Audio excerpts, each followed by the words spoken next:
Hi, welcome back to another one. Not too long after the last one, but we were at Derby over the weekend, a few of the travelling marshals having our annual assessment on the Fireblades, and I got speaking to a few people about the videos and some questions and some ideas. Somebody asked me a really interesting one about crashes.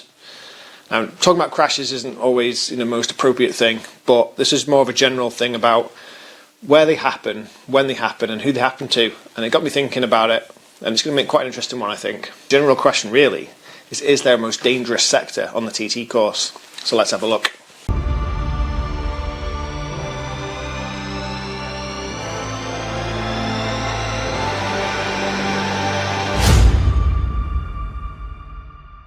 So the main topic of the video really is there a most dangerous sector on the Isle of Man TT course? And the short answer to it is no. We see crashes everywhere. You see it in the places that you'd most expect it, and then you see it in the places you least expect it.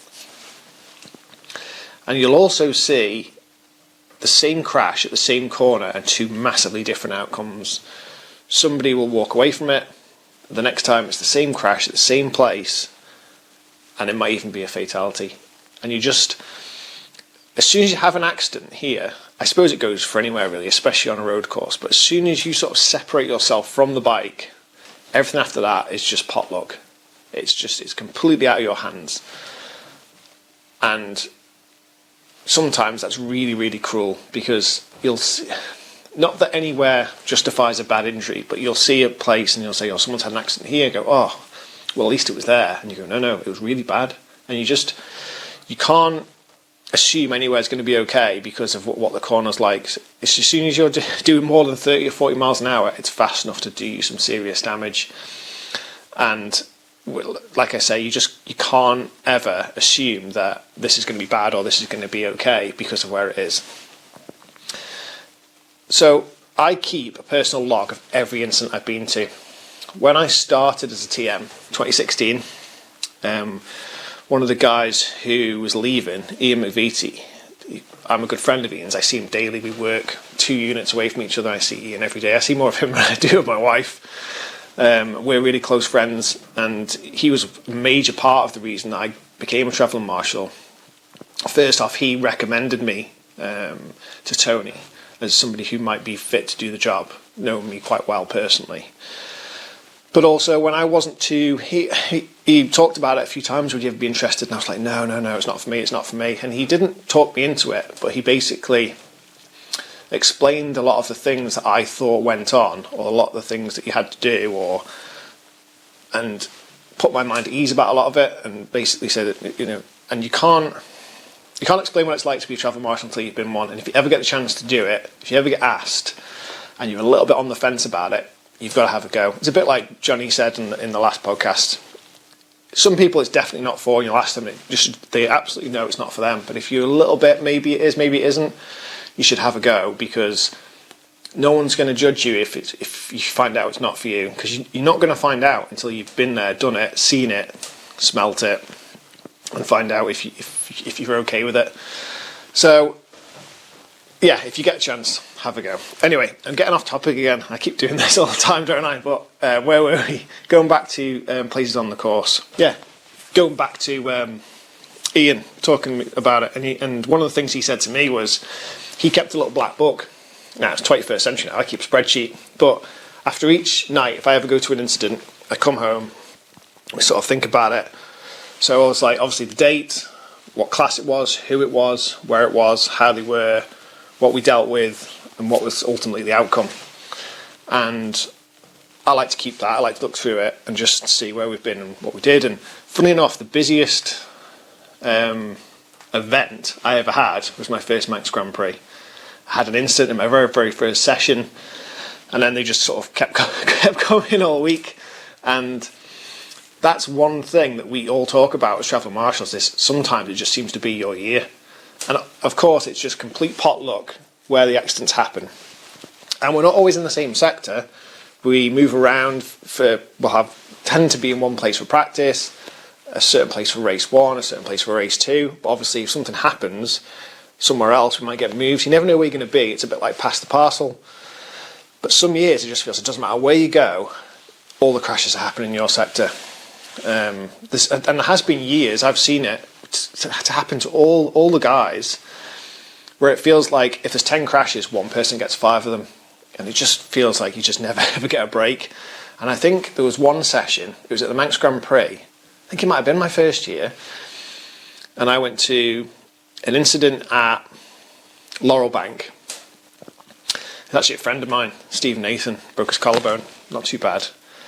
You're getting it all cleaned up, and then I had an incident at the Black Dub, literally round the corner, and then there was one at Glen Helen. Glen Helen won, so again I'm now in the next corner, and these were split over like 2 days, and 2 of them were in the same session. So not by the time we got the Black Dub cleaned up, there was a buzz on the radio which I thought was okay. Do you want to move on to Kurt Michael? No, there's another crash now. You just need to go around the corner. Someone else has come off, and it just feels like God, it just kept coming. And I suppose if you have a first year like that in 2016, I had. It's pretty likely the following year won't be as bad, and so you sort of started off, with loads of them, and it's not been so bad since. But you do have these years where it just seems to follow you around, and of course, like I say, there's no pattern to it. It's just complete pot luck. But sometimes it just feels like it's not in your favour at all. But my main sector for TT is Bal Crane to Kurt Michael, and so I've been to like I say, Laurel Bank, Black Dub, Glen Helen, Sarah's Cottage, Lamfell, the 11th, and then from the 11th all the way to Kurt Michael, I haven't actually had one. But you can see even in just that small section from Bal Crane to the 11th, all those incidents and multiples in them. I think the 11th 3 or 4 times, Laurel Bank 3 or 4 times, Sarah's a few times. These are places where you do see a lot of accidents, and so that's what it is. In that sector, you've got certain corners which people do tend to have accidents at. I even saw Michael Rutter crash in front of me at Bal Crane on a classic bike, had a front puncture. My front just tucked away on him.